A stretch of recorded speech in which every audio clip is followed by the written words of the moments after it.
नमस्कार, आप देख रहे हैं देश न्यूज। मैं हूं दिवाकर तिवारी। शुरुआत करते हैं आज के हमारे खास प्रोग्राम से।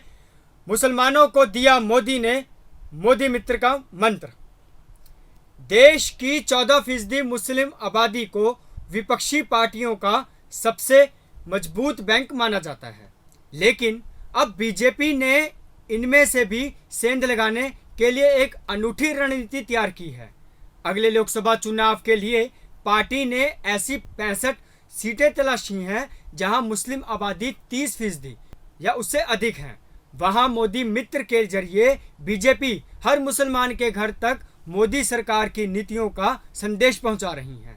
मोदी का यह पैगाम ले जाने के लिए पार्टी के कार्यकर्ता ही नहीं बल्कि मुस्लिम तबके के भी प्रभावशाली लोग साथ में शामिल हैं। ऐसी हर सीट पर 5000 मुस्लिम को तलाशने के लिए यह मुहिम चलाई जा रही है, जिसकी शुरुआत की गई है और इसका नाम दिया गया है मोदी मित्र।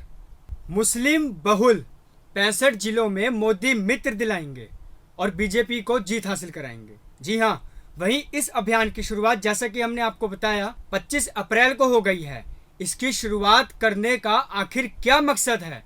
और वहीं यह भी सवाल उठता है कि आने वाले विधानसभा और लोकसभा चुनाव में क्या बीजेपी सरकार के लिए जो कांग्रेस लगातार अपनी रणनीति बना रही है, क्या इस योजना में उसको कोई फायदा नजर आएगा?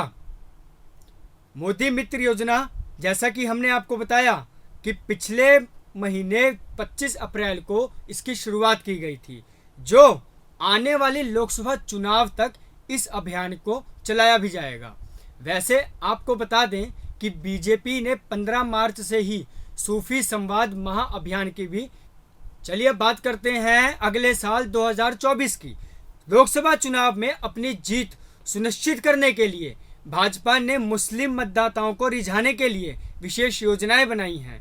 पार्टी देश में 65 मुस्लिम बहुल जिले में अल्पसंख्यक समुदाय में 5000 मोदी मित्र बनाने का संकल्प लिया है, जो अपने अपने जिलों में मुसलमान मतदाताओं को पार्टी से जोड़ने का काम करेंगे। इनमें सबसे ज्यादातर उत्तर प्रदेश और पश्चिम बंगाल से 13 जिले और असम और केरला के मुस्लिम बहुल शामिल हैं। वहीं सूफी संवाद महाअभियान योजना का मुख्य उद्देश्य है सूफी समुदायों के लोगों को भाजपा के साथ जोड़ना। वहीं हम बात करते हैं भाजपा का नया अभियान, जिसे पसमानदा मुसलमानों से जोड़ने में यह मोदी मित्र कारगर साबित होगा।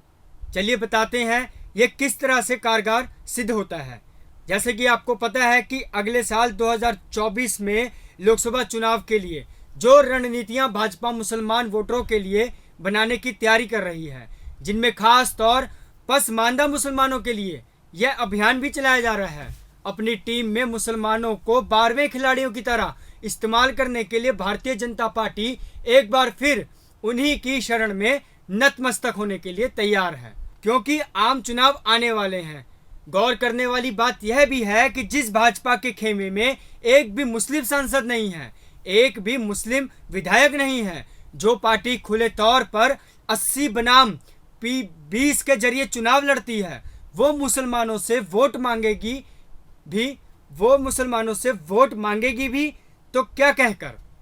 दरअसल हम बात कर रहे हैं मोदी मित्र अभियान की भी, जिसके तहत पार्टी ने लोकसभा चुनाव 2024 से पहले मुसलमानों के वोट को टारगेट करना शुरू किया और इस मुहिम में वो देश भर के पसमानदा मुसलमानों को जोड़ने की लगातार कोशिश कर रही है।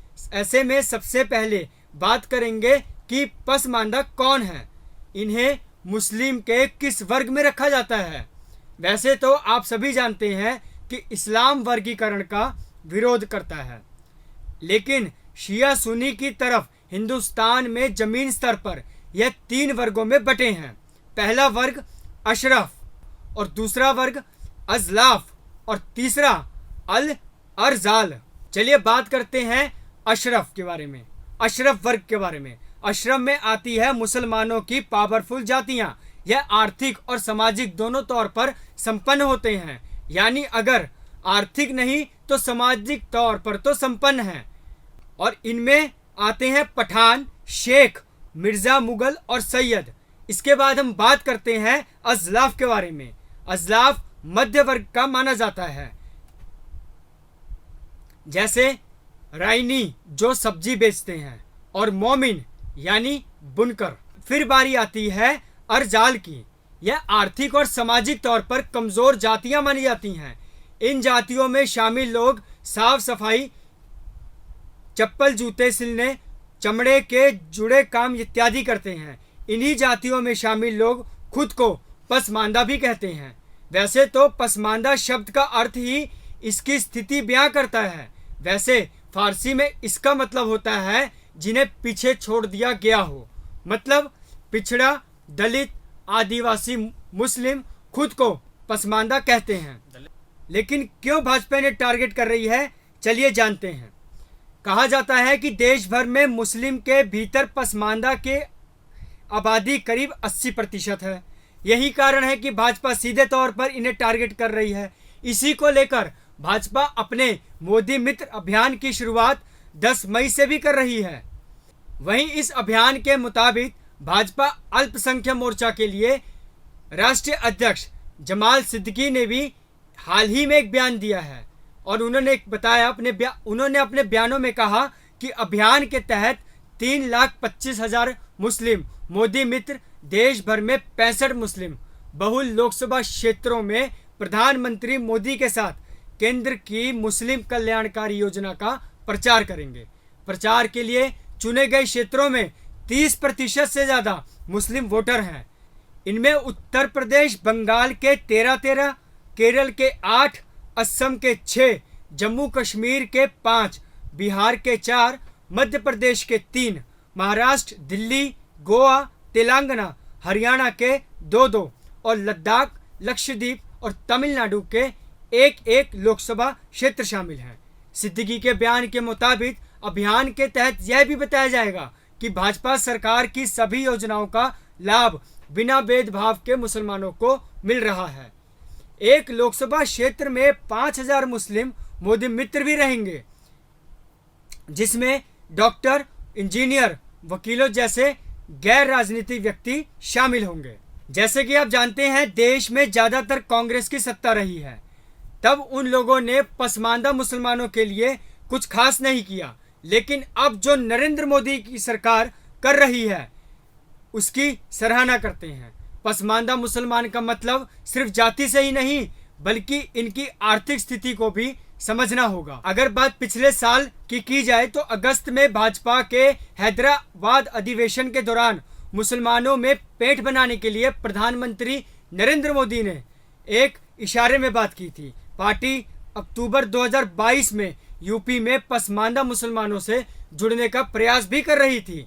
राज्य के कुछ भाजपा नेताओं का यह भी दावा था कि पिछले कुछ महीनों में बैठकों, सम्मेलन आदि के जरिए पसमानदा मुसलमानों को लुभाने के लिए लगातार यह अभियान चलाया जा रहा है। वहीं सवाल यह भी है कि उत्तर प्रदेश के चुनाव में जब योगी आदित्यनाथ 80 बनाम 20 की बात करते हैं तब तो वह मुसलमान की खुलकर मुखालफत करते हैं और फिर केंद्र भाजपा को 9 साल ही। इसमें यह भी जवाब दिया गया कि देर आए लेकिन दुरुस्त आए।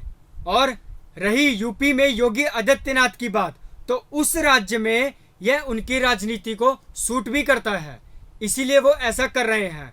हालांकि वो क्षेत्र नेता हैं जो उनकी बातों का देश में ज्यादा असर नहीं पड़ेगा, लेकिन मुसलमानों के साथ लिए गए बगैर कोई पार्टी चुनाव नहीं जीत सकती।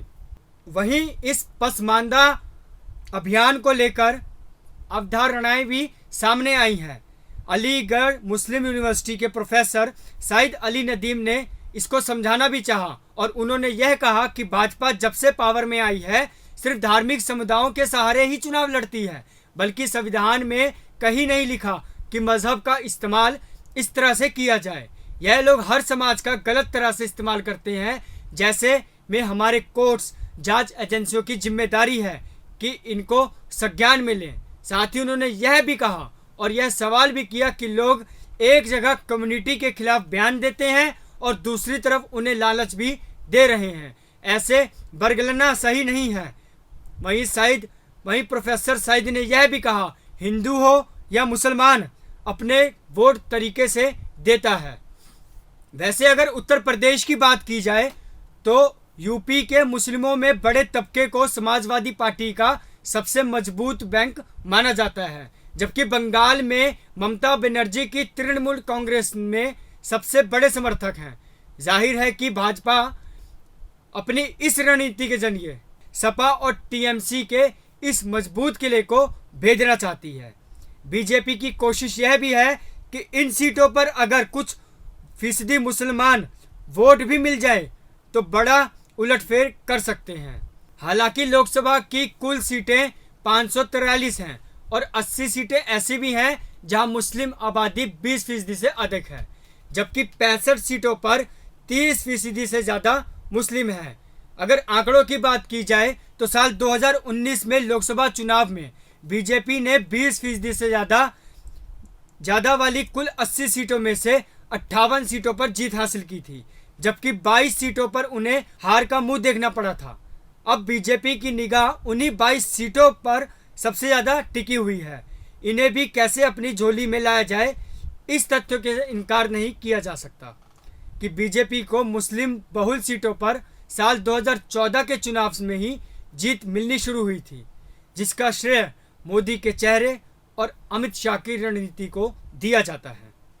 वहीं यह कहना गलत नहीं होगा कि भाजपा सीधे तौर पर अब पिछड़ा समाज के मुसलमान यानी पसमानदा को राजनीतिक तौर पर साध रही है, तो बड़े कद के मुसलमानों जैसे बोहरा समाज को साधने का जिम्मा संघ ने भी उठा लिया है और यह जग जाहिर की संघ और भाजपा एक दूसरे के लिए पर्याप्त हैं।